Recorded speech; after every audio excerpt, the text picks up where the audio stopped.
ஆவியானவர் உதவி செய்யும். தகப்பனே, இந்த 3ஆம் நாளிலே கர்த்தர் தம்முடைய ஆவியானவர் கொண்டு வல்லமையாய் எங்கள் மத்தியிலே, எங்கள் குடும்பங்களிலே, ஆண்டவர் எங்கள் இருதயங்களிலே நீர் இறங்கி கிரியை செய்யும்படியாய் ஒப்படைக்கிறோம். கர்த்தர் பேசும், கர்த்தாவே சொல்லும் அடியார்கள் கேட்கிறோம். நீர் பெருகவும் நாங்கள் சிறுகவும் உதவி செய்யும். இயேசுவின் நாமத்தில் ஜெபிக்கிறோம் நல்ல பிதாவே, ஆமென். ஆண்டவர் இயேசு கிறிஸ்து இந்த பூமியை விட்டு அவர் பரமேறி செல்லுவதற்கு முன்பதாக அவர் கொடுத்து சென்ற மிக முக்கியமான ஒரு காரியம் என்னவென்று சொன்னால், மாபெரும் ஊழிய கட்டளை, த கிரேட் கமிஷன் என்று நாம் சொல்லுகிறோம். மாபெரும் ஊழிய கட்டளை. இரட்சகர் இயேசு கிறிஸ்து திருச்சபையிடம் விட்டு சென்றுள்ள பரலோக சாசனம், ஹெவன்லி வில் அப்படின்னு சொல்லலாம். இந்த உயில் அப்படின்னு வாங்கல, இந்த உயில் என்ற வார்த்தை வில் என்பதுதான் உயில் அப்படின்னு தமிழில் சொல்கிறோம். ஆண்டவர் நமக்கு ஒரு உயில் கொடுத்துட்டு போயிருக்கிறார், பரலோக சாசனம். அது என்ன அப்படின்னா, அதான் மாபெரும் ஊழிய கட்டளை, த கிரேட் கமிஷன். இந்த ஊழிய கட்டளையை புதிய ஏற்பாட்டின் முதல் 5 நூல்களில் நாம் பார்க்க முடியும். இந்த ஊழிய கட்டளையை இயேசு கிறிஸ்து யார் இடத்துல கொடுத்தார் என்று சொன்னால், சீஷர் கூட்டத்திடம் கொடுத்தார். அவர் கொடுத்த அந்த கட்டளை பற்றிய குறிப்புகளை நாம் பார்ப்போமே. மத்தேயு 28 பார்க்கிறோம். நீங்கள் ஒவ்வொரு புஸ்தகத்தின் கடைசியில் இந்த முதல் 4 புஸ்தகங்களில் பார்த்தீங்கன்னா, மத்தேயுவிலிருந்து யோவான் வரைக்கும் கடைசி அதிகாரத்தில் ஏறக்குறைய ஆண்டு கொடுத்துருப்பார். பாருங்கள், மத்தேயு 28 18, 19, 20 வசனங்கள் நம்ம எல்லாருக்கும் தெரியும். நான் எல்லாத்தையும் வாசிக்க விரும்பலை. ஆண்டவர் என்ன சொன்னார்? நீங்கள் புறப்பட்டு போய் சகல ஜாதிகளையும் சீஷராக்கி. மேத்யூ 28:19 நம்ம அதை தெளிவாக வாசிக்கிறோம். சரிங்களா? Go ye therefore and teach all nations and baptizing them in the name of the Father and of the Son and of the Holy Ghost. பிதா குமாரன் பரிசுத்தாவின் நாமத்தினால் அவர்களுக்கு ஞான ஸ்நானம் கொடுங்கள் அப்படின்னு ஆண்டு சொன்னார். இது மத்தேயுவில் இருக்கக்கூடிய ஊழிய கட்டளை. மார்க்கில் பாருங்கள், மார்க் 16:15-18 15ஆம் வசனத்தில் படிக்கிறோம். மார்க் 16:15. பின்பு அவர் அவர்களை நோக்கி, நீங்கள் உலகமெங்கும் போய் சர்வ சிருஷ்டிக்கும் சுவிசேஷத்தை பிரசங்கியுங்கள். And he said unto them, go ye into all the world and preach the gospel to every creature. அப்படின்னு மார்க்கில் இந்த ஊழிய கட்டளையை பார்க்குறோம். மார்க் 16. நீங்கள் அந்த வசனங்கள் தொடர்ந்து படிச்சுக்கோங்க. மார்க் 16, 15 18 வரைக்கும். 3வது லூக்கா 24ஆம் அதிகாரம் 46 49 வரைக்கும் வாசிக்கிறோம். பாருங்கள், 47ஆம் வசனத்தை படிக்கிறேன். லூக் 24:47. அன்றியும் மனம் திரும்புதலும் பாவ மன்னிப்பும் எருசலேம் தொடங்கி சகல தேசத்தாருக்கும் இயேசுவின் நாமத்தினாலே, அவருடைய நாமத்தினாலே பிரசங்கிக்கப்படவும் வேண்டியது. அன்று கொடுக்கிற ஊழிய கட்டளை. அதனுடைய தொடர்ச்சி பாருங்க, நீங்கள் இவைகளுக்கு சாட்சிகளாக இருக்கிறீர்கள். சாட்சிகள். என் பிதா வாக்குத்தத்தம் பண்ணினதை இதோ நான் உங்களுக்கு அனுப்புகிறேன். அது என்ன பிதா வாக்குத்தத்தம்? பிதாவின் வாக்குத்தத்தம், ப்ராமிஸ் ஆஃப் த ஃபாதர். நீங்களோ உன்னதத்திலிருந்து வரும் பலனால், பாருங்க, பவர் ஃப்ரம் ஆன் ஹை அப்படின்னு வாசிக்கிறோம். But tarry ye in the city of Jerusalem. முதல்ல சொன்னார் மத்தேயுல கோயி, நீங்கள் புறப்பட்டு போய். லூக்கால படிக்கிறோம் tarry ye அப்படின்றார், காத்திருங்கள். தமிழில் பாருங்க, உன்னதத்திலிருந்து வரும் பலனால் தரிப்பிக்கப்படும் வரைக்கும் எருசலேம் நகரத்தில் இருங்கள். tarry என்ன அர்த்தம்? காத்திருங்கள். நீங்கள் போய் சத்தியத்தை எல்லாரும் சொல்லணும், காத்திருங்கள். என்ன வேணும் உங்களுக்கு? உன்னதத்தின் பலன் வேணும், பிதாவின் வாக்கு தத்தம் நிறைவேற வேண்டும், காத்திருங்கள் அப்படின்னு ஆண்டு சொன்னார். இது லூக்கால இருக்கிற ஊழிய கட்டளை. யோவானில் பாருங்களேன், யோவான் 20ஆம் அதிகாரத்தில் 19 23 வசனம் வரைக்கும் படித்தோம் என்று சொன்னால், சீஷர்கள் எல்லாரும் பயந்து போய் இருந்தாங்க. இயேசு கிறிஸ்து உயிரோடு எழுந்துட்டாரு, சீஷர்களோ பயந்து போய் இருந்தார்கள். 19 வசனம் அதான் சொல்லுது. 20ஆம் வசனத்தில் இயேசு கிறிஸ்து அவர்களை உயிர்த்தெழுந்த பிற்பாடு சீஷர்களை சந்திக்கிற காட்சி 20ஆம் வசனம். 21 பாருங்க, அந்த ஊழிய கட்டளை தொடங்குகிறது. இயேசு மறுபடியும் அவர்களை நோக்கி, உங்களுக்கு சமாதானம் உண்டாவதாக, பிதா என்னை அனுப்பினது போல நானும் உங்களை அனுப்புகிறேன். பிதா இயேசு அனுப்பினாரு, இயேசுவானவர் நம்மை அனுப்புகிறார். ஆண்டவர் இயேசு கிறிஸ்து நம்மை அனுப்புகிறார்.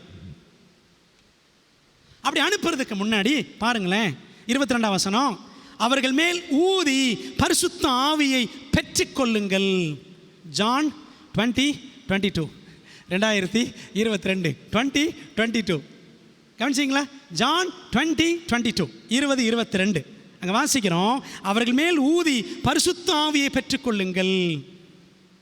And when he had said this, he breathed on them and said unto them, receive ye the Holy Ghost. ஊழியத்துக்கு போங்க, பிதா அனுப்பின மாதிரி உங்களை நான் அனுப்புகிறேன், பரிசுத்த ஆவியை பெற்றுக்கொள்ளுங்கள். ஊழிய கட்டளை. கவனிச்சிங்களா? ஓகே, இந்த வசனத்தை நீங்கள் படித்து பார்த்துங்க. யோவான் 20. அப்போஸ்தலர், இப்போ 5வது புத்தகத்துக்கு போகிறோம். அப்போஸ்தலர் 1ஆம் அதிகாரம் 8ஆம் வசனம் பாருங்கள். அங்கே ஊழிய கட்டளை வாசிக்கிறோம், பரிசுத்த ஆவி உங்களிடத்தில் வரும்போது நீங்கள் பெலன் அடைந்து எருசலேமிலும் யூதேயா முழுவதிலும் சமாரியாவிலும் பூமியின் கடைசி பரியந்தமும் எனக்கு சாட்சிகளாய் இருப்பீர்கள் என்றார். எத்தனை புஸ்தகங்கள் மொத்தம்? 5 புஸ்தகங்களிலே ஊழிய கட்டளை அப்படின்னு பார்க்குறோம். 6வதாக இந்த கட்டளை இருக்கிறது. இந்த கட்டளை 6வது ஆண்டவர் யார்கிட்ட கொடுக்குறாருன்னா, ஒரு தனி நபர் இடத்துல கொடுக்குறார். பாருங்களேன், தனிநபர் பவுலிடம் கொடுக்கப்பட்ட ஊழிய கட்டளை பற்றிய குறிப்பு. ஆக்ட்ஸ் 26:18. அப்போஸ்தலர் 26:18 பாருங்க. அவர்கள் என்னை பற்றும் விசுவாசத்தினால, இயேசு கிறிஸ்து பேசுகிறார் பவுல்கிட்ட ஆரம்பத்தில், சவுல் இடத்துல. அவர்கள் என்னை பற்றி விசுவாசத்தினாலே பாவ மன்னிப்பையும் பரிசுத்தமாக்கப்பட்டவர்களுக்குரிய சுதந்திரத்தையும் பெற்றுக்கொள்ளும்படியாக அவர்கள் இருளை விட்டு ஒளியினிடத்திற்கும் சாத்தானுடைய அதிகாரத்தை விட்டு தேவனிடத்திற்கும் திரும்பும்படிக்கு நீ அவர்களுடைய கண்களை திறக்கும் பொருட்டு இப்பொழுது உன்னை அவர்களிடத்திற்கு அனுப்புகிறேன். பார்த்தீங்களா? இது பவுலுக்கு மட்டும் இல்லை, நமக்கும் இருக்கிற வேலை.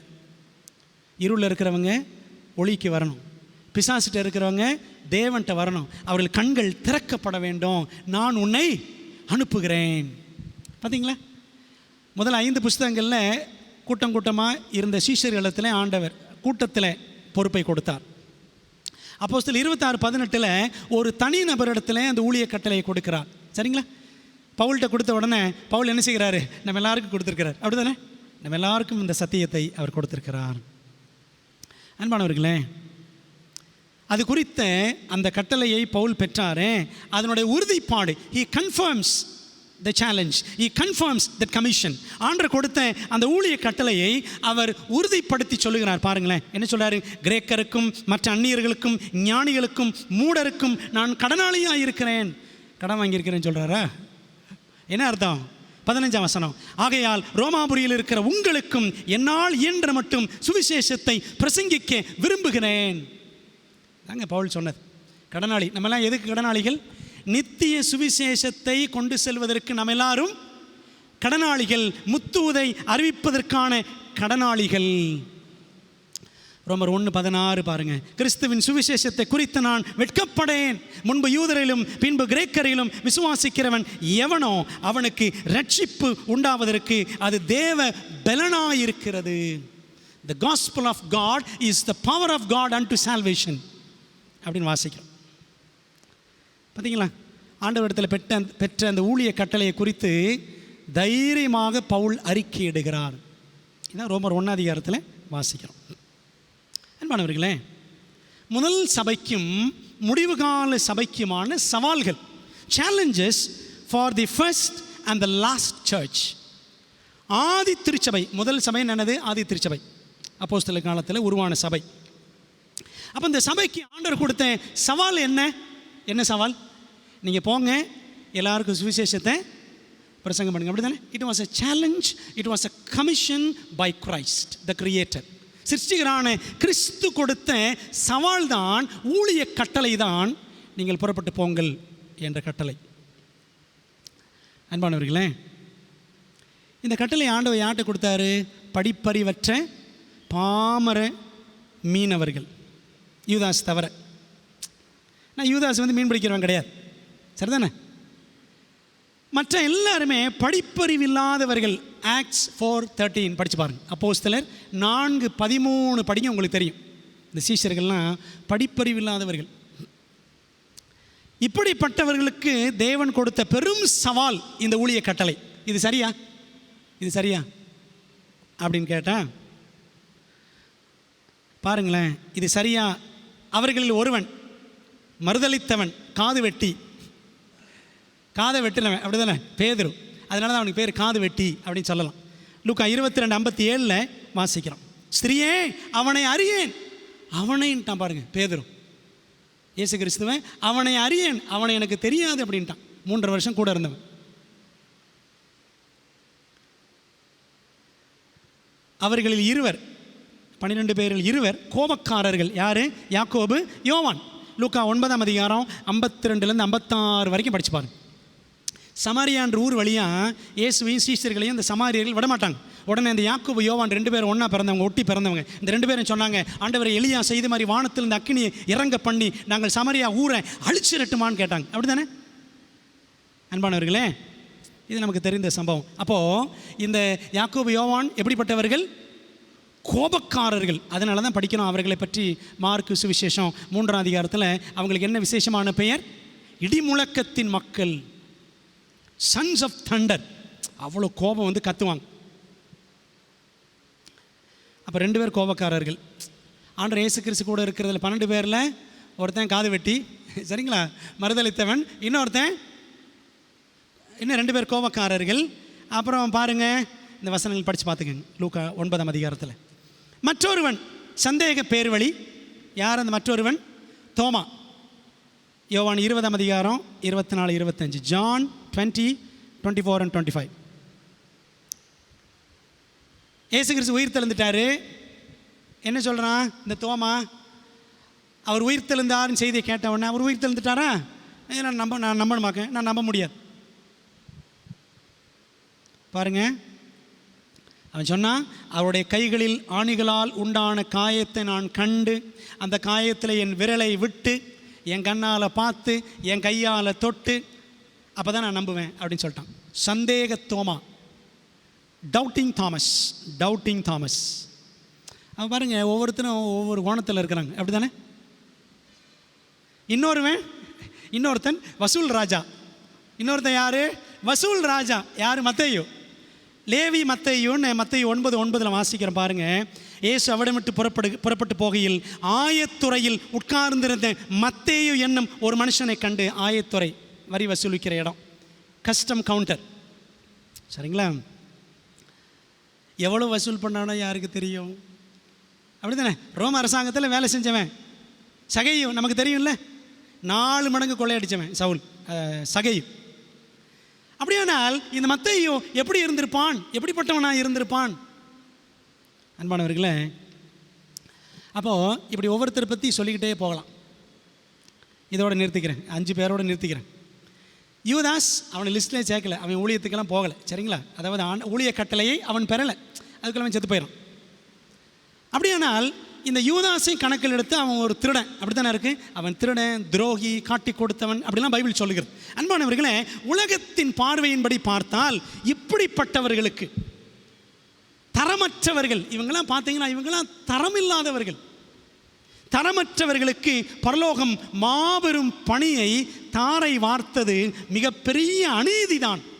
அநீதியா இல்லையா? இவங்ககிட்ட போய் ஊழியத்தை கொடுக்கலாமாங்க அப்படின்னு ஒரு மல்டிநேஷ்னல் கம்பெனியாக இருந்துச்சுன்னா இவங்களெல்லாம் ஒதுக்கி விட்டுருப்பாங்க, அப்படி தானே? அன்பான தேவப்பிள்ளைகளே, அப்போது ஒரு பெரிய சவால். படிக்காதவங்க, பாமர சீஷர்கள், மீனவர்கள், ஒன்றும் தெரியாது, இவங்க போய் என்னத்தை ஊழியம் செய்ய போகிறாங்க? ஊழிய கட்டளை உலகமெங்கும் புறப்பட்டு போய் அப்படின்னு ஆண்டு சொல்லிட்டார். பெரிய சவால். அன்பானவர்களே, இதே போலத்தான் தேவன் நமக்கும் ஒரு பெரிய சவால் கொடுத்துருக்கிறார். என்ன சவால்? இந்த முத்தூதை என்ன செய்யணும்? உலகமெங்கும் கொண்டு போகணும், அப்படி தானே? அன்பானவர்களே, நம்ம நிலையை கொஞ்சம் பார்ப்போமே. நம் நிலை எப்படி? அது வார்த்தைகளால் வர்ணிக்க முடியாத அவல நிலை. Self seeking. We are self seeking. சுய லாப நாட்டம். எனக்கு என்ன கிடைக்கும்? பேதர் கேட்டாலும் அன்றைக்கே கேட்டான், எங்களுக்கு என்ன கிடைக்கும்னா, அதை தான் இன்றைக்கி நம்மளும், நமக்கு என்ன கிடைக்கும்? நமக்கு ஏதாவது கிடைக்குமா? உள்ளே வந்தால் ஏதாவது ஆதாயம் கிடைக்குமா? Self seeking. Status seeking. Status சீக்கிங்னு என்ன? பதவி நாட்டம். பதவி நாட்டம், செக்யூரிட்டி, சேஃப்டி சீக்கிங். நமக்கு ஏதாவது பாதுகாப்பு இருக்குமா? பாதுகாப்பு நாட்டம். ஊழியத்துக்கு போனால் நமக்கு பாதுகாப்பு இருக்குமா?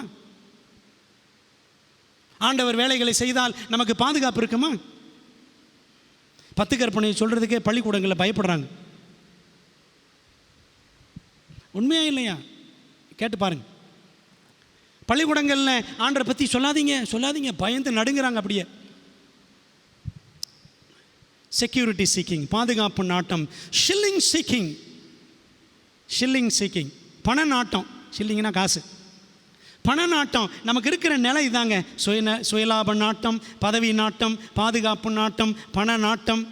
இப்படி சபைகளில் அவரவர் நாட்டத்தினால் ஊழியம் நட்டத்தில் நிற்கிறது. அப்படி தானே? ஊழியம் நஷ்டப்படுகிறது இன்னைக்கு. எல்லாம் ஆளுக்கு ஒரு நாட்டம், ஆண்டவருக்கு தான் நட்டம். ஆயினும் முடிவுக்கால சபையான நமக்கு முன்பாக பரலோக சவால் மாறாமல், மறையாமல், குறையாமல் குத்திட்டு நிற்கிறது. ஆண்டவர் அன்னைக்கு ஆதி சபைக்கு கொடுத்த ஒரு சவாலை போல நமக்கு ஒரு சவால் கொடுத்துருக்காருங்க. என்ன சவால்? முத்தூத உலகம் எங்கும் கொண்டு போகணும். சகல ஜனங்களுக்கும், சகல பாஷைக்காருக்கும், சகல கோத்தரத்தாருக்கும். படிக்கிறோம்ல, முத்தூது முழக்கம். இதாங்க நமக்கு இருக்கிற பெரிய சவால். அன்பான தேவப்பிள்ளைகளே, அப்போது முதல் சபைக்கும் முடிவு கால சபையான நமக்கும் சவால்கள். நம்ம நிலையை சற்று யோசித்து பார்ப்போம். அப்போ அவங்களுக்கும் ஆண்டவர் சவால் வச்சுருந்தார், ஊழிய கட்டளை. நமக்கு முன்னாடி ஒரு சவால் இருக்கிறது, முத்தூது முழக்கம். சவால்களுக்கான சத்துவம்னா என்ன? பவர். அவர் சோர்ந்து போகிறவன் பலன் கொடுத்து சத்துவம் இல்லாதவனுக்கு சத்துவத்தை பெருக பண்ணுகிறார். சத்துவம் என்ன தெரியுமா? சத்துவம் அப்படின்னா அது ஒரு வித்தியாசமான விசேஷமான வார்த்தை. குறையாத பலன். ஆண்டவர் குறையாத பலனை கொடுப்பார். Power to meet the challenges. அன்பான தேவப்பிள்ளைகளே, சவாலான பணியை தந்தவர் அதற்கான சத்துவத்தையும் தருவார். அப்படிதானே?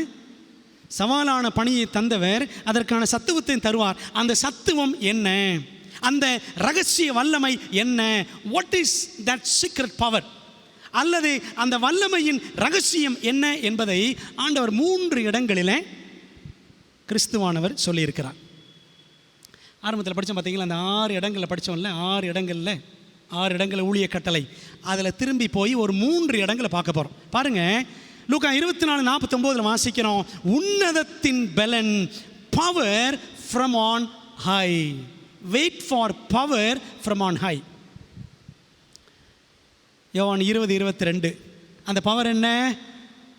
ஜான் 20:22. இதை தியானிக்கும் பொழுது என் மனசில் தான் தோணுச்சு. 20:22 2022 நம்ம ஊக்கமாக ஜெபத்தோடு தேட வேண்டிய சத்துவம் என்ன சத்துவம்? பாருங்கள், இயேசு கிறிஸ்து செய்தாராம். அவர் ஊதி எல்லாம் பயந்து போய் கிடந்தாங்க. மாடியில் போய் எல்லாம் பயந்து போய் கிடந்தாங்க. இயேசு கிறிஸ்து உயிர் திறந்துட்டான்னு கேள்விப்படுறோமே, நம்ம தான் அவர் சரீரத்தை தூக்கிட்டு போயிட்டோம்னு சொல்லி நம்மளை இந்த ரோமர்கள் அரெஸ்ட் பண்ணி விடுவார்கள் சொல்லிட்டு எல்லாம் பயந்து அவன் நடுங்கி ஒடுங்கி ஒரு மேலறையில் அவர் ஒளிந்திருந்தார்கள். அப்போ ஆண்டவர் அவங்கள பார்த்து சொன்னார், அவர்கள் மேல் ஊதி என்ன சொன்னாரா? பரிசுத்த ஆவியை பெற்றுக்கொள்ளுங்கள். Receive the Holy Spirit. பார்த்தீங்களா? கோயி, டாரி, ரிசீவ் பாருங்க, கிங் ஜேம்ஸ் வெர்ஷனில் படிங்க, அப்படித்தான் இருக்கும். கோயி, புறப்பட்டு போங்க. டாரி, காத்திருங்கள். 3வது என்ன?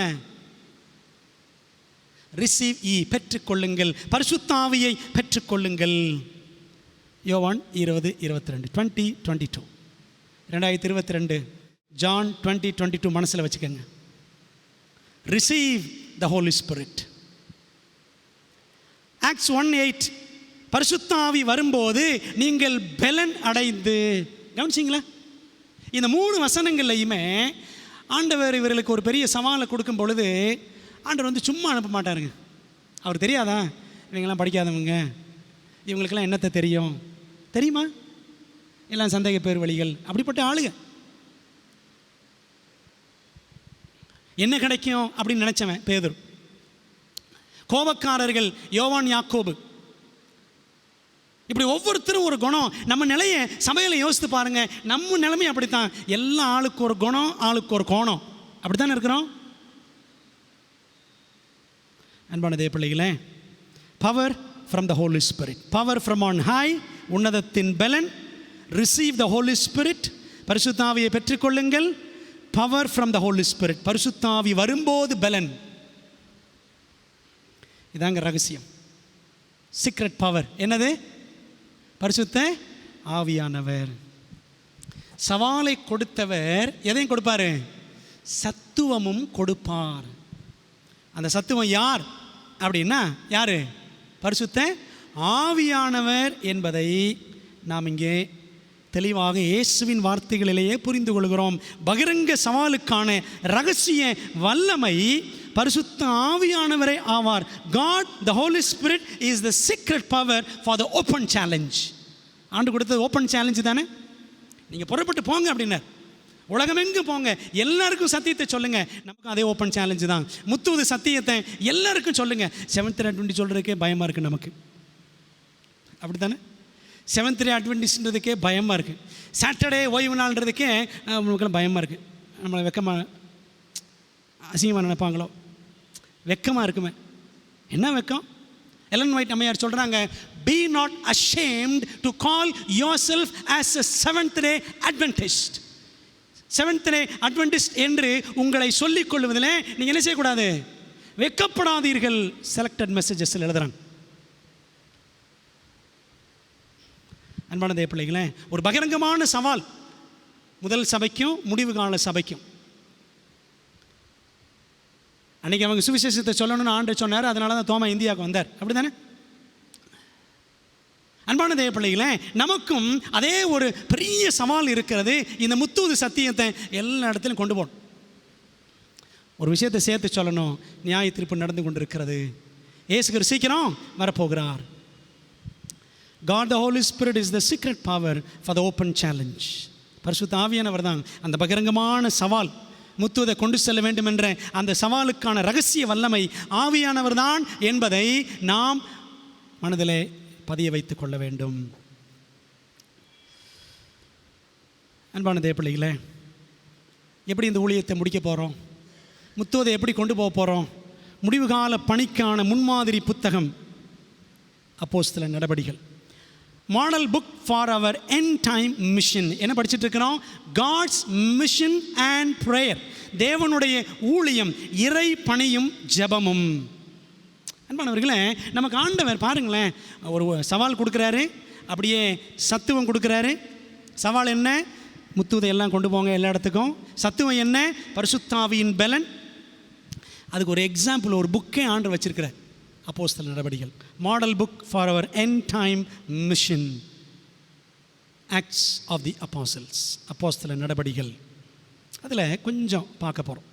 கர்த்தர் உரைத்ததாவது, thus say the Lord அப்படின்னு பழைய ஏற்பாட்டில் அடிக்கடி வாசிப்போம், அப்படி தானே? புதிய ஏற்பாட்டுக்கு வந்தால் சுவிசேஷங்களில் இயேசு பிரதியுத்தரமாக, ஜீசஸ் answered unto them அப்படின்னு வாசிப்போம். ஆனால் அப்போஸ்தலர் நடபடிகளுக்கு போனோம் அப்படின்னா அங்கே வாசிக்கலாம், the Holy Spirit said, ஆவியானவர் சொன்னார், ஆவியானவர் திருவுளம் பற்றினார் அப்படின்னு வாசிக்கலாம். பிரியமானவர்களே, அதில் ரொம்ப விசேஷம் என்ன அப்படின்னா, ஆவியானவரை பற்றி கிட்டத்தட்ட 60 இடங்களிலே சொல்லப்பட்டிருக்கிற ஒரே புஸ்தகம் அப்போஸ்தலர் நடபடிகள் தான். கிட்டத்தட்ட 60 இடங்களில் ஆவியானவர் குறித்து அப்போஸ்தலர் நடபடிகள் பேசுகிறது. 1-2 வசனங்களை பாருங்களேன். ஆக்ட்ஸ், ஓகே, சில வசனங்கள் நீங்கள் அந்த வசனம் போடலை. அப்போஸ்தலர் 8:29 திறப்போமே, பைபிளை திறப்போம். அப்போஸ்தலர் 8ஆம் அதிகாரம் 29ஆம் வசனம். ஆக்ட்ஸ் 8:29 என்ன வாசிக்கிறோம் பாருங்க. 8:29, ஆவியானவர் நீ போய் அந்த ரதத்துடனே சேர்ந்து கொள் என்று பிலிப்புடனே சொன்னார். ஆவியானவர் சொன்னாராம் பிலிப்ட. 13ஆம் அதிகாரம் எடுங்க. அப்போஸ்தலர் 13ஆம் அதிகாரம் எடுத்தீங்க அப்படின்னு சொன்னால் 2ஆம் வசனம், 4ஆம் வசனம், 9ஆம் வசனம் வரிசையை பாருங்கள். 2ஆம் வசனம் சொல்லுது, அவர்கள் கர்த்தருக்கு ஆராதனை செய்து உபவாசித்து கொண்டிருக்கிற போது, அந்தியோகியா பட்டணத்தில் இருந்த சபையார் எல்லாம் உபவாசம் இருந்து ஜெபம் பண்ணிக்கிட்டு இருக்கிறாங்க. உபவாசித்து கொண்டிருக்கிற போது பர்னபாவையும் சவுலையும் நான் அழைத்த ஊழியத்துக்காக, ஆவியானவர் சொல்றார், நான் அழைத்த ஊழியத்துக்காக அவர்களை பிரித்து விடுங்கள் என்று பரிசுத்த ஆவியானவர் திருவுளம் பற்றினார். சவுல் பர்னபா, அதான் பவுல் பர்னபா ஊழியத்துக்கு பிரிச்சிருங்க, மிஷினரி ஊழியத்துக்கு அவங்கள அனுப்பணும் அப்படின்னு ஆவியானவர் சொல்றார். அப்படிதானே ஆவியானவர் சொன்னார், நான் அழைத்த ஊழியத்துக்காக அவர்களை பிரித்து விடுங்கள். இன்னைக்கு ஊழியத்திற்காகவும் தலைமைத்துவத்திற்காகவும் யாருங்க நம்மை அழைக்கிறா? யார் அழைக்கணும்? ஆவியானவர் அழைக்கணும். இந்த சர்ச்சுக்கு பாஸ்டா வரோமா? ஆவியானவர் கொண்டு வரணும். அல்லது ஒரு பொறுப்புக்கு நாம் வருகிறோமா, மிஷின்லனாலும் சரி அல்லது சபையினாலும் சரி, யார் கொண்டு வரணும்? ஆவியானவர் கொண்டு வரணும். உள்ளடி வேலை பார்த்து உள்ளே வரக்கூடாது. அப்படி தானே? தலைவர்னாலும் சரி, மூப்பர்னாலும் சரி, ட்ரெஷரர்னாலும் சரி, யாருனாலும் சரி, போதகர் என்றாலும் சரி. பாருங்களேன், ஆவியானவர் பேசுகிறாரு, நான் அழைத்த ஊழியத்துக்காக இந்த சவுலையும் பர்னபாவையும் பிரித்து விடுங்கள். உபவாசத்தோடு ஜெபிச்சாதாங்க தேவன் அந்த மாதிரி வேலைகளை செய்வார். கமிட்டின்னு உட்காந்தவன் எல்லாம் நடந்துருமா? அன்பான தேவ பிள்ளைகளே, அடுத்த வசனத்துக்கு போங்க. அப்போஸ்தலர் 13 4ஆம் வசனம். அப்படியே அவர்கள் பரிசுத்த ஆவியினால் அனுப்பப்பட்டு, ஆவியானவர் தான் அவர்களை பிரிக்கிறார், ஆவியானவர் தான் அவர்களை அனுப்புகிறார். அப்படி தானே? பரிசுத்த ஆவியினால் அனுப்பப்பட்டு இப்போ தாங்க தொடங்குது ஃபர்ஸ்ட் மிஷனரி ஜேர்னி. அப்போஸ்தலர் 13 அதிகாரத்திலிருந்து தான் பவுலினுடைய அந்த முதல் மிஷனரி பயணம் தொடங்குகிறது. யார் அனுப்புனது? ஆவியானவர் அனுப்பினார். 9ஆம் வசனம் பாருங்க. 9ஆம் வசனம், அப்பொழுது பவுல் என்று சொல்லப்பட்ட சவுல், இந்த இடத்துல தான் அந்த பேர் மாற்றம் தெரிகிறது. பவுல் என்று சொல்லப்பட்ட சவுல் பரிசுத்த ஆவியினால் நிறைந்தவனாய். பார்த்தீங்களா? பரிசுத்த ஆவியானவர் பற்றி அப்போஸ்தலர் நடபடியில் எத்தனை இடத்துல இருக்குது? குறைஞ்சபட்சம் 60 இடங்கள்ல, கிட்டத்தட்ட 56 இடங்கள் நான் கண்டுபிடிச்ச வரைக்கும், 56 places Holy Spirit is mentioned in the book of Acts. பிரியமான தேவ பிள்ளைகளே, ஏறக்குறைய 56 இடங்களில் பரிசுத்த ஆவியானவர் குறித்து அப்போஸ்தலர் நடபடிகளில் சொல்லப்பட்டிருக்கிறது. வேறு எந்த புத்தகத்திலையும் இத்தனை தடவை பார்க்க முடியாது. அன்பான தேவ பிள்ளைகளே, அப்போ பாருங்கள், இந்த அப்போஸ்தலர் நடபடிகள் புஸ்தகங்களில் முதல் அதிகாரம் 8ஆம் வசனத்தில் ஆண்டவர் என்ன சொல்லிட்டாரு? உங்களுக்கு பலன் வேணும், என்ன செய்யுங்க? பரிசுத்த ஆவி உங்களிடத்தில் வரும்போது நீங்கள் பலனடைவீர்கள். இதை கேட்டுக்கொண்டிருக்கிற தேவனுடைய பிள்ளைகளே, ஊழியக்காரர்களே, ஊழியம் பரிசுத்த ஆவியின் பலத்தினால தான் நடக்கிறதா? நம்முடைய தலைமைத்துவம், நம்ம பிரசிடெண்ட்டாக, செக்ரட்டரியாக, ட்ரெஷரராக அப்படி இப்படி இருக்கலாம், பள்ளிக்கூடங்களில் பிரின்சிபாலாக அப்படி இப்படிலாம் இருக்கலாம், டீச்சராக இருக்கலாம். நம்முடைய ஊழியம் எல்லாம் பரிசுத்த ஆவியின் பலத்தினால், வழிநடத்துதலினால், உபவாசத்தோடு கூட ஊழியங்கள் நாம் செய்கிறோமா? ரெக்கமெண்டேஷனில் உள்ளே வர்றது, எனக்கு அமெரிக்காவிலேருந்து சொன்னாங்க, இங்கிலாந்துலேருந்து சொன்னாங்கன்னு சொல்லி ரெக்கமெண்டேஷனில் அவரை பாஸ்டாக போடுங்க, அவரை தலைவராக போடுங்க, அவரை கமிட்டி, எல்லாம் முட்டாள்தனம். பவுலுக்கும் பர்னபாவுக்கும் யார் ரெக்கமெண்ட் பண்ணாங்களா? யார் அழைத்தது? The Holy Spirit separated them and the Holy Spirit sent them and the Holy Spirit filled them. ஆவியானவர் அவர்களை பிரித்தார், ஆவியானவர் அவர்களை அழைத்தார், ஆவியானவர் அவர்களை அனுப்பினார், ஆவியானவர் அவர்களை நிறைத்தார். ஊழியம் நடந்துச்சுங்க. எல்லாமே பாலிடிக்ஸ் தான் நடக்கிறதெல்லாம், அரசியல். ஆவியானவர் எங்கே இருக்கிறாரோ அங்கே அரசியல் இருக்காது. அன்பான தேவ பிள்ளைகளே, அப்போஸ்தலர் 15:29 பாருங்கள். அப்போஸ்தலர் 15:29 வசனம், தமிழில் 29, ஆக்ட்ஸ் 15:28, ஆங்கிலத்தில் 28, தமிழில் 29 வசனத்தை வாசிக்கிறேன். அவசியமான இவைகளை அல்லாமல் பாரமான வேறொன்றையும் உங்கள் மேல் சுமத்தாமல் இருப்பது பரிசுத்த ஆவிக்கும் எங்களுக்கும் நலமாக கண்டது. அவசியமான இவைகளை அல்லாமல் பாரமான வேறொன்றையும் உங்கள் மேல் சுமத்தாமல் இருப்பது பரிசுத்த ஆவிக்கும் எங்களுக்கும் நலமாக கண்டது. புறஜாதிகள் என்னென்ன சாப்பிடணும், என்னென்ன சாப்பிடக்கூடாது, விக்கிரகங்கள் படைத்தவைகள் புசிக்கலாமா புசிக்கக்கூடாதா, விருத்த சேதனம் பண்ணலாமா பண்ணக்கூடாது, ஒரு பெரிய பிரச்சனை எருசலேமில். அப்போ கமிட்டி எல்லாம் கூடுறாங்க, எல்லாம் கூடி பெரிய பெரிய தலைவர்கள் யாக்கோபு, பேதுரு, பவுல் எல்லாம் கூடுறாங்க. கூடி ஒரு ஆக்ஷன் எடுக்கிறாங்க, தீர்மானம் எடுக்கிறாங்க. அந்த தீர்மானத்தில் என்ன சொல்கிறாங்க பாருங்கள், 1529 தமிழில், ஆங்கிலத்தில் 1528 ஆக்ட்ஸ். என்ன சொல்கிறாங்க பாருங்கள், தீர்மானம் எழுதுகிறாங்க, பரிசுத்த ஆவிக்கும் எங்களுக்கும் நலமாக கண்டது. கமிட்டி ஆக்ஷனில் கூட யாருங்க இருக்கிறா? ஆவியானவர் இருக்கிறார். இதான் ஆதி சபை, அப்படி தான் இருந்துச்சு. இன்னைக்கு ஜபம் கிடையாது. நெப்போட்டிசம் கேள்விப்பட்டிருக்கீங்களா? நெப்போட்டிசம் அப்படின்னா இனத்தான் சலுகை. அவர் சொந்தக்காரரு, இது இவர் சொந்தக்காரரு, அவங்க அந்த ஊர், அவங்க இந்த ஊர், அதனால் அவங்களுக்கு போட்டுருங்க, அவங்களுக்கு கொடுத்துருங்க, மெம்பர் ஆக்கிருங்க, கமிட்டி மெம்பர் ஆக்கிருங்க, அவரை தலைவர் ஆக்கிருங்க. நெப்போட்டிசம் இதான் நடக்குது இன்னைக்கு. சபையில் தான் நடக்குது, மேலிடங்களில் தான் நடக்குது. ஆனால் அப்போஸ்தலர் நடவடிக்கைகள் அப்படியே நடந்துச்சு. பெரியமான தேவப்பிள்ளைகளே, கடைசி நாட்களில் ஊழியங்களை முடிக்கணும், முத்துவதை அறிவிக்க வேண்டும் என்று சொன்னால் நமக்கு ஒரு முன்மாதிரி புத்தகம் ஆண்டவர் வச்சிருக்கிறாரு. அது என்ன புத்தகம்? அப்போஸ்தலர் நடவடிக்கைகள், புக் ஆஃப் ஆக்ட்ஸ். ஆவியானவர் சொன்னார் அப்படின்னு தான் அப்போஸ்தலர் நடவடிக்கைகள் வாசிக்கிறோம். பிரியமான தேவப்பிள்ளைகளே, ஆவியானவர் நம்மையும் தொட வேண்டும். சாமுவேல் சாட்விக் ஒரு அழகான எழுத்தாளர், கிறிஸ்தவ ஊழியக்காரர். அவர் எழுதியிருக்கிறார் பாருங்க, Christian religion is hopeless without the Holy Ghost. The way to Pentecost என்ற புத்தகத்தில் பக்கம் 11 வாசிக்கிறோம். தமிழில் வாசிக்கிறேன், பரிசுத்த ஆவியானவர் இல்லையேல் கிறிஸ்தவத்துக்கு நம்பிக்கையே இல்லை. ஆவியானவருக்கு இடம் கொடுக்கலன்னா கிறிஸ்தவம் நம்பிக்கையற்ற மதம். முதல் சபைக்கும் ஆதி சபைக்கும் அப்படித்தான். ஆதி சபை, அப்போஸ்தலர் சபைக்கும் ஆவியானவர் தான். அப்படிதான் ஆவியானவர் இருந்தார்ல, அவருடைய பலன்.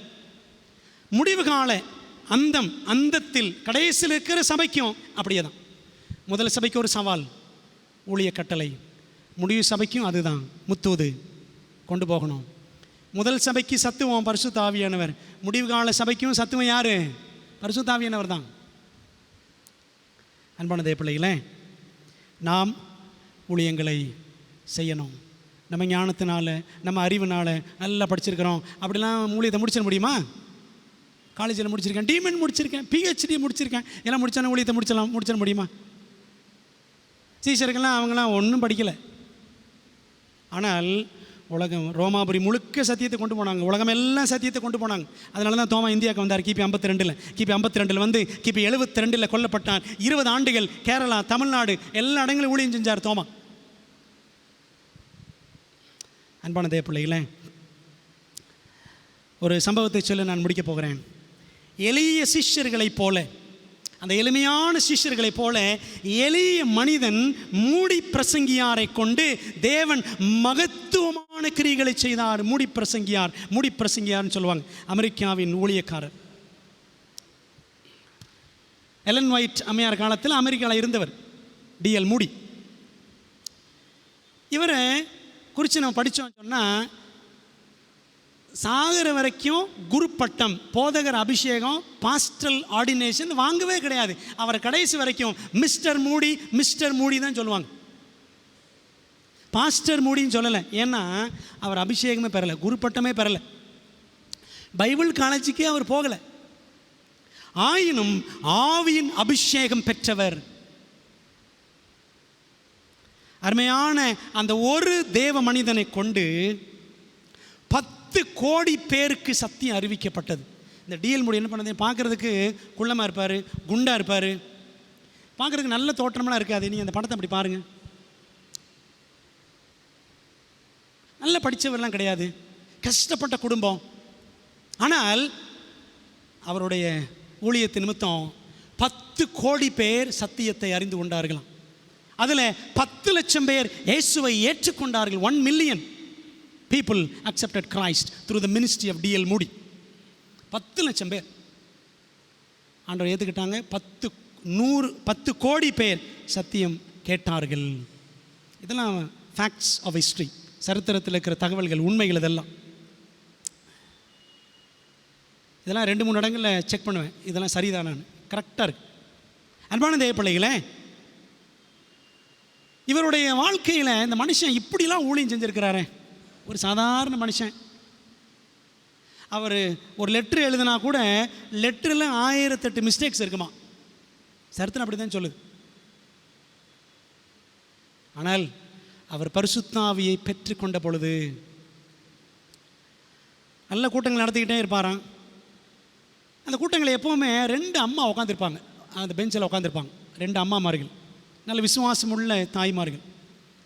ஒரு நாள் ஞாயிற்றுக்கிழமை சாயங்காலம் மீட்டிங் முடித்தோன்னா அந்த 2 பெண்களும் சொன்னாங்களாம், பாஸ்டர் நாங்கள் உங்களுக்காக இவ ஜோம் பண்ணிக்கிட்டே இருக்கணும்னு சொல்கிறாங்க. இவர் பார்ப்பாரு, இன்னும் இந்த அம்மா 2 பேரும் ஜோம் பண்ணுற மாதிரி தெரியுதுன்னு கேட்டாராம். என்ன செய்கிறீங்க? உங்களுக்காக நாங்கள் ஜோம் பண்ணுறோம். அப்படியா? ஏன் எனக்காக ஜோம் பண்ணுறீங்க? மற்றவங்களுக்காக ஜோம் பண்ணுங்களேன் அப்படின்னு பாஸ்டர் மூடி சொன்னாராம். அப்போ அந்த அம்மா சொன்னாங்களாம், உங்களுக்காக நாங்கள் ஜோம் பண்ணுறோம் pastor, you must have power. உங்களுக்கு வல்லமை தேவை, அந்த வல்லமைக்காக ஜெபிக்கிறோம். என்ன வல்லமை? நான் தான் ஊழியம் செஞ்சுட்ருக்கிறேனே அப்படின்னு மூடி சொன்னார். அப்போ அந்த மாதிரி சொன்னாங்களாம், you must have the Holy Spirit. நீங்கள் பரிசுத்த ஆவியின் பலனை பெற வேண்டும் அப்படின்னு. உடனே எனக்கு தெரியாத பரிசுத்தாவை பற்றி அப்படிலாம் அவர் சொல்லலை. சரித்திரம் சொல்லுது, அவங்களோட சேர்ந்து அப்படியே முழங்கால் போட்டு ஜெபம் பண்ணாராம். இவர்கள் தொடர்ந்து ஜெபிக்க ஆரம்பித்தார்கள். இவரும் என்ன செய்தாராம், அதிக ஊக்கமாக ஜெபிக்க ஆரம்பித்தார். ஊழியத்தில் தேவனுடைய ஆவியின் வல்லமை தேவை அப்படின்ட்டு அவர் ஜெபம் பண்ண ஆரம்பித்தாருங்க. அதுக்கப்புறம் பாருங்கள், பரிசுத்த ஆவியின் வல்லமையை பெற்றவராக அந்த அனுபவம் ஒரு அற்புதமான அனுபவம். ஆவியனுடைய வல்லமை பெற்று ஊழியத்தை செஞ்சார். சரித்திரம் சொல்லுது, நான் ஆவியை பெற்ற பிற்பாடு பிரசங்கம் பண்ணேன். பிரசங்கத்தில் வித்தியாசம் இருந்த மாதிரி எனக்கு தெரியல. ஆனால் ஆயிரக்கணக்கானவர்கள் இயேசுவை ஏற்றுக்கொண்டார்கள் அப்படின்னு சரித்திரம் சொல்லுது. இவரை குறித்து சிகாகோவில் ஒரு பெரிய ஆலயம், பைபிள் காலேஜ் எல்லாம் நடத்தினார் டிஎல் மூடி. இவருக்கு அப்புறம் அவர் இடத்துல ஒருத்தர் பாஸ்டராக வந்தார், ஆர்ஏ டாரி அப்படின்னு ஒருத்தர். R A Torrey, Reuben Archer Torrey. அவர் ஒரு புத்தகம் எழுதியிருக்கிறார், Why God Used D.L. Moody. தேவன் ஏன் டிஎல் மூடியை பயன்படுத்தினார் அப்படின்றதுக்கு அந்த புத்தகத்தில் 7 காரணங்கள் சொல்லியிருக்கார் பாருங்க. 7 முக்கியமான காரணங்கள். முதலாவது காரணம் என்ன? Moody was a fully surrendered man. அன்பான தேவ பிள்ளைகளே, நமக்கு ஒரு சவால் இருக்கிறது. முத்துவது சத்தியத்தை கொண்டு போகணும். நமக்கு சத்துவம் தேவை, பரிசுத்த ஆவியானவர் தேவை. பரிசுத்த ஆவியானவரை பெற வேண்டும் என்றால், அப்படி பெற்ற ஒரு மனிதன் டிஎல் மூடி 10 கோடி பேருக்கு சத்தியம் சொன்னார். 10 லட்சம் பேர் இயேசுவை ஏற்றுக்கொண்டார்கள். இவருடைய வாழ்க்கையை படிக்கும் பொழுது ஐ கெட் அ ஹோப், எனக்கு ஒரு நம்பிக்கை உண்டாகிறது. என்ன நம்பிக்கைனா, ஒரு மூடியை கொண்டு ஆண்டவர் 10 கோடி பேருக்கு சத்தியத்தை சொல்ல முடியும் என்று சொன்னால், 10 லட்சம் பேர் இயேசுவை ஏற்றுக்கொண்டார்கள் என்று சொன்னால், இன்றைக்கி நீங்களும் நானும் ஆண்டவருக்கு நம்மை ஒப்பு கொடுத்தால் ஆண்டவர் என்ன செய்வார்? நம்மையும் பயன்படுத்துவார். மூடி was a fully surrendered man, முழுமையான அர்ப்பணிப்புள்ள மனிதன். ரெண்டாவது, he was a man of prayer.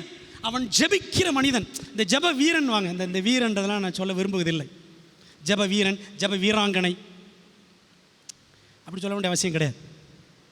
he was a man of prayer. அவர் ஜெபிக்கும் மனிதன் டிஎல் மூடி. மூணாவது பாருங்க, he was a deep and practical student of the Bible. வேதத்தில் ஆர்வம் மிக்கவர். பைபிள் என்ன சொல்லியிருக்கோ அப்படியே நடக்க வேண்டும் என்று வேதாகமத்தில் ஆழ்ந்த கவனம் உடையவர். நலம், he was a humble man. தாழ்மையுள்ள மனிதன். இதை கேட்டுக்கொண்டிருக்கிற தேவனுடைய பிள்ளைகளை, முழுமையாக நம்ம அர்ப்பணிச்சிருக்கிறோமா? ஜெபம் பண்ணுறோமா? முதல் நாளில் சொன்ன ஊழியக்காரர் 2 மணி நேரம் தினம் ஜெபம் பண்ணணும். ஒரு விசுவாசி ஒரு நாளைக்கு 1 மணி நேரமாவது ஜெபம் பண்ணணும். 1 நிமிஷமாவது ஒழுங்காக ஜெபம் பண்ணுறோமா ஒரு நாளைக்கு? அன்பான தேவ பிள்ளைகளே, படம் பார்க்க சொல்லுங்கள், டிவி பார்க்க சொல்லுங்கள், வாட்ஸ்அப்பை நோண்ட சொல்லுங்கள், விழுந்து விழுந்து விழுந்து செய்வோம். யாருமே சொல்ல வேண்டாம். இன்றைக்கி நம்முடைய அர்ப்பணிப்பு எப்படி இருக்கிறது? ஐந்தாவது முக்கியமான காரியம் டிஎல் மூடி வாழ்க்கையில், he was entirely free from the love of money. பண ஆசை அவர் இடத்துல சுத்தமாக கிடையவே கிடையாது. பண ஆசை இன்றைக்கி நம்மகிட்ட இருக்க பெரிய பிரச்சனை அதுதான். வீடு கட்டுவதும், கார் வாங்குவதும், எப்படி நடக்கிறது ஆண்டவருக்கு தான் தெரியும். பண ஆசை இல்லாத மனிதன் டிஎல் மூடி. ஆறாவது, he had a consuming passion for the salvation of the lost. ஆத்தும தாகம் உள்ளவர், சத்தியத்தை ஆத்துமாக்கள் அறியணும். அவர் காரில் போயிட்டு பாருங்க, அவருடைய கதையெல்லாம் படித்து பாருங்களேன். ஆண்டோடைய பிள்ளைகள், விசுவாச பிள்ளைகள், ஊழியக்காரர்கள் எல்லாருக்கும் சவால் விடுகிறேன். இவருடைய வாழ்க்கை புஸ்தகத்தை வாங்கி படித்தா காரில் போயிட்டே இருப்பாரான். திடீர்னு நிறுத்து கார் நிறுத்தின்னு வரான். ஒருத்தன் குடியாரன் கிடப்பான், அவனுக்கு போய் ஜோம் பண்ணுவார். ஒருத்தர் ரோட்டில் சிகரெட் அடிச்சிட்டு இருப்பான், அவன்கிட்ட போய் சத்தியத்தை சொல்லுவார்.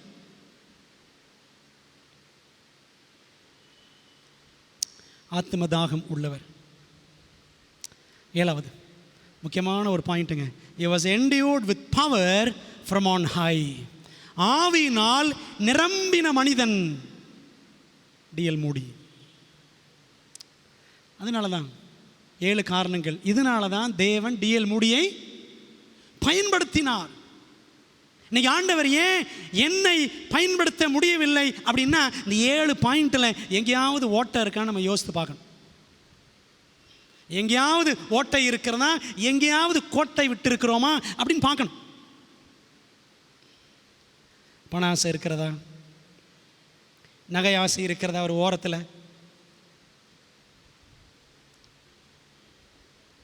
ஆவியில் நிரம்பி இருக்கிறோமா, எனக்கு தெரியும், எனக்கு தெரியாதா, எங்களுக்கு தெரியாதா, நாங்கள் கேட்காததா அப்படின்னு அந்த சுயம் நம்மகிட்ட இருக்கா, அந்த மாம்சம் இருக்கிறதா, நமக்கு எல்லாம் தெரியும் அப்படின்னு நினச்சிட்டு இருக்கிறோமா. அப்படி நினைக்கிறவங்களுக்கு தான் ஒன்றுமே தெரியாது. அன்பான தேவ பிள்ளைகளே, இந்த டிஎல் மூடி வாழ்க்கையில் நமக்கு கிடைக்கிற ஒரு பெரிய நம்பிக்கை இந்த 7 காரியங்கள். 7ஆம் நாள் சபையார் இதை பின்பற்றினோம் என்று சொன்னால் நம்முடைய வாழ்க்கை எப்படி மாறுங்க, எப்படி மாறும். முத்துவது எவ்வளோ வேகமாக போகும். காட்ஸ் மிஷன் அண்ட் ப்ரேயர், இறை பணியும் ஜெபமும். இந்த டிஎல் மூடி வாழ்க்கை நமக்கு உந்துதலாக, நமக்கு ஒரு ஊன்றுகோலாக அமையட்டும். ஒரு வாசகத்தை வாசித்து நான் முடிக்க விரும்புகிறேன். எலன் ஒயிட் அம்மையார் எழுதுகிறாங்க பாருங்கள், இவாஞ்சலிசம் பேஜ் 701 புஸ்தகத்தில் எழுதுகிறாங்க. முதல்ல ஆங்கிலத்தில் வாசிக்கிறேன். The descent of the Holy Spirit upon the church is looked forward to as in the future. But it is the privilege of the church to have it now, seek for it, pray for it, believe for it. We must have it and heaven is waiting to bestow it. திருச்சபையின் மீது பரிசுத்த ஆவியானவர் வந்து இறங்குதல் என்பது எதிர்காலத்திற்குரியது போல் எதிர்பார்க்கப்படுகிறது. ஆவியானவர் அதெல்லாம் இன்னும் நாள் இருக்குங்க, அப்புறம் தான் வருவார் ஆவியானவர் அப்படின்னு நிறைய பேர் நினச்சிட்டு இருக்கிறோம். அம்மையார் எழுதுறாங்க பாருங்க, ஆயினும் இப்பொழுதே அதை பெற்றுக்கொள்வது, அந்த ஆவியின் வரத்தை பெற்றுக்கொள்வது இப்பொழுதே திருச்சபையினுடைய ஸ்லாக்கியமாக இருக்கிறது. இதை கேட்டுக்கொண்டிருக்கிற ஆண்டோடைய பிள்ளைகளே, are we led by the Holy Spirit? ஆவியானவரால் நாம் நடத்தப்படுகிறோமா? நம்முடைய தீர்மானங்களில் தனிப்பட்ட வாழ்க்கை, குடும்ப வாழ்க்கை, சபை வாழ்க்கை, வேலை செய்கிற இடம், சமுதாயம், எல்லா இடத்திலும் ஆவியானவர் நம்மை நடத்த வேண்டும் என்று நாம் தேடுகிறோமா? நம்முடைய ஸ்லாக்கியம், ப்ரிவிலேஜ் ஆஃப் த சர்ச், திருச்சபையின் ஸ்லாக்கியம், to be led by the spirit. ஆவியானவரால் நடத்தப்படுவது நம்முடைய ஸ்லாக்கியம். அதை தேடுங்கள், அதற்காக ஜெபியுங்கள். ஆவியின் வரத்தை தேடணும், ஆவியின் வரத்துக்காக ஜெபிக்கணும், அதற்காக விசுவாசத்துடன் இருங்கள். நாம் அதை பெற வேண்டும், அந்த பரிசுத்தாவின் வரத்தை பெற வேண்டும். அதை நமக்கு அருளுவதற்கு பரலோகம் காத்திருக்கிறது. ஆனால் என்ன செய்யறதில்லை, கேட்கறதே கிடையாது. அப்படி தானே? கேட்குறதெல்லாம் வேறு வேறு, கேட்குறதெல்லாம் வேறு வேறு. மீன் வேணும், முட்டை வேணும். ஆண்டு சொன்னார்ல லூக்கா 11 அதிகாரத்தில். இன்றைக்கி சபையில் என்ன கேட்குறாங்க? நான்வெஜ் போடுவாங்களா, சுட சுட போடுவாங்களா? இன்றைக்கி இப்படி தான் சபையில் கேட்குறாங்க. ஓய்வு நாளில் சுட சுட போடுவாங்களா? ஆண்டு போடுவார் சுட சுட. என்ன கேட்கணும்?